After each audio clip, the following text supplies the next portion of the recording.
because people really wanted to push, play around the edges of this. I mean, we see that sometimes taking on a very nasty turn.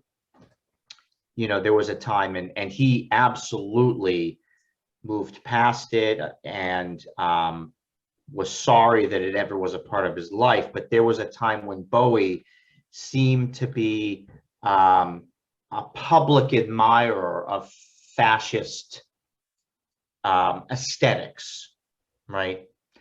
And I think it's partly because he understood the hypnotic power of the performer, right? And in some ways, the hypnotic power of the performer is an act of magic, right?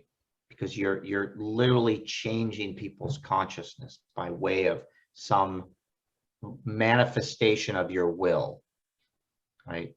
And I think he recognized the power of that. And, who knows how much of it was the cocaine speaking, but he definitely blurred the edges there a little bit. Later in life, he was really, I think, embarrassed about that moment, and owned it, but so it's not always just, it might feel like play, but we see that later also with the British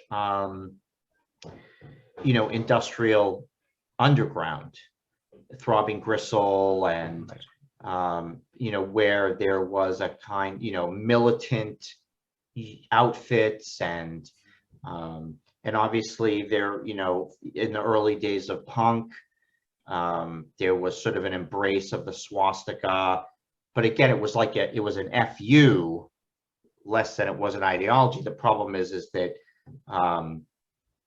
I think some people forgot that it was supposed to be just a rebellious thing and started to take on a life of its own, right?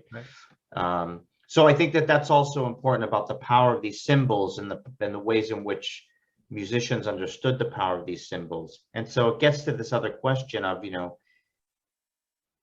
is the occult real or not? Is magic real or not?